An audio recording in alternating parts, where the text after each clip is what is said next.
Hey YouTube, it's Reporter Dark here. I'm here recording a Aphelios weapon management guide because I know that's something a lot of people struggle with. They don't know how to manage his weapons when they're playing against him, and they're also not really sure of what he's capable of when they're the ones playing against him. So this guide will help you whether you want to learn Aphelios or whether you're just trying to see what he does when you're playing against him. So first off, he starts with red and green. This is actually a pretty decent combo in early levels, but then scales off really badly, which is good because you're never actually going to end up with these two weapons except at level 1 and 2, and for however long you manage to keep these weapons for. So this is good because when you are trading in lane, you would start off with a regular auto and then move on to Q, and you either hit them with a full red Q or you just back off. It doesn't matter. Either way, it leaves them with this mark of green, which gives you another free auto from a mile away. It's just a free green proc. And that's really good for trading. So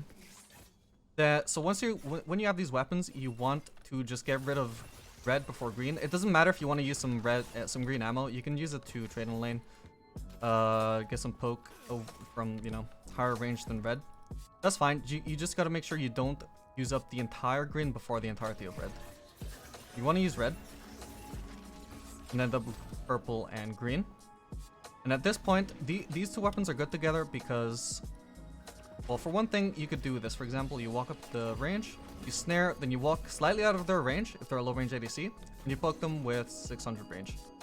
They can't retaliate at that point. If you do this combo, you're going to trade with purple auto, purple Q, and then also just a free auto attack from outside of the range that they can't retaliate with. In general though, it's also just really good because you get to do these long range pick combos. If you manage to hit green, then you can set up purple, and that might set up your support for like a Thresh hook, Nautilus hook, whatever.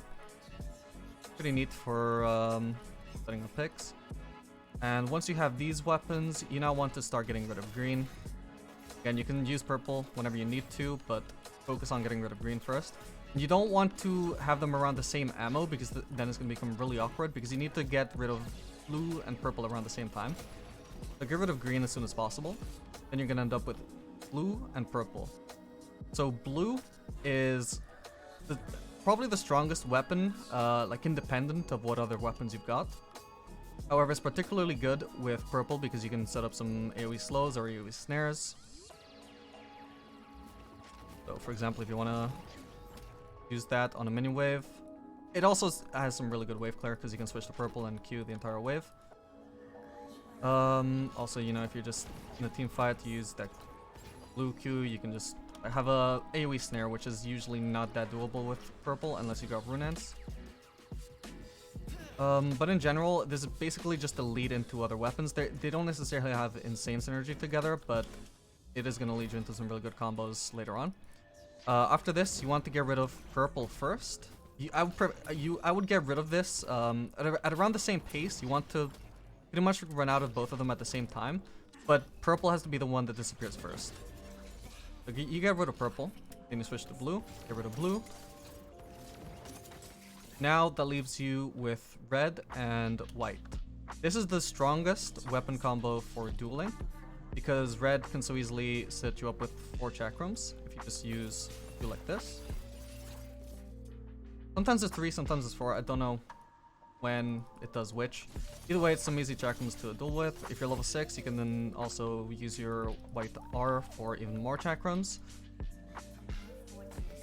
You basically don't ever want to use white Q unless you have green. This is not really going to do much if you just... this barely does damage, it barely does any healing. You just want to entirely use your white only for auto attacking once you have some chakrams set up. So next up, you want to get rid of red.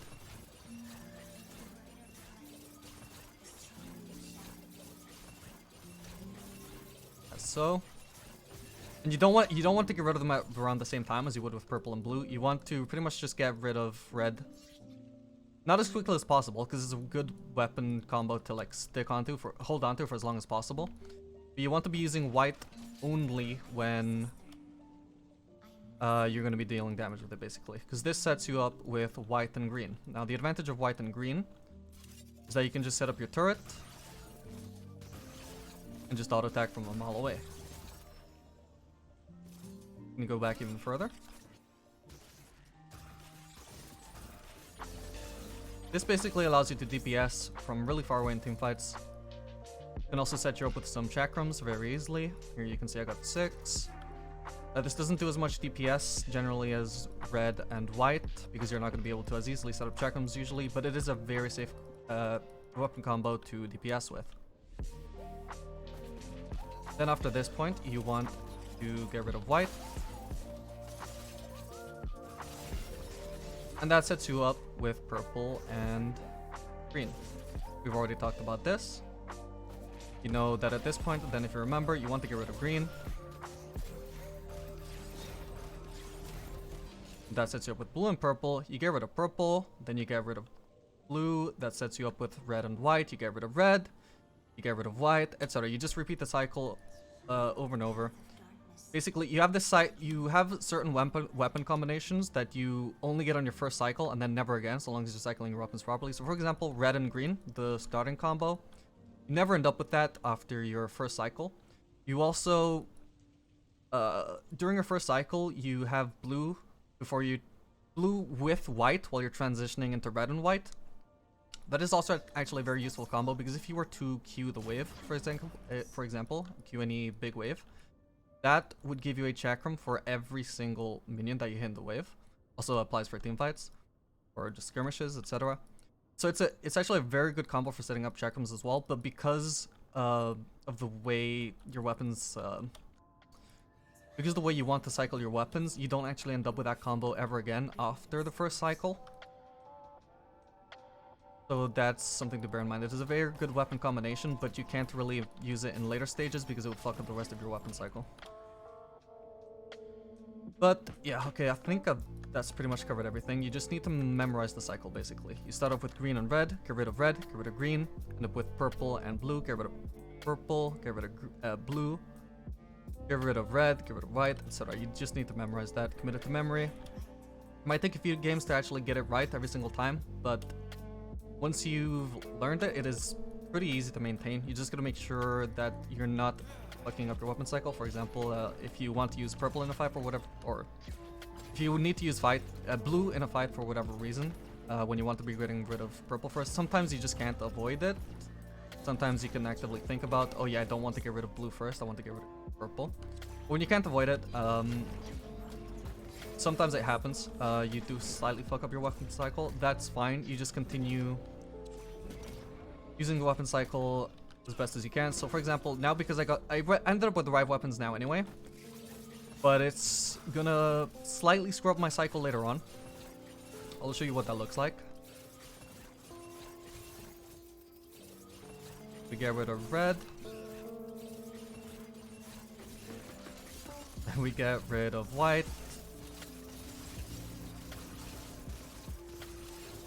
Holy shit, this is very nice to look at.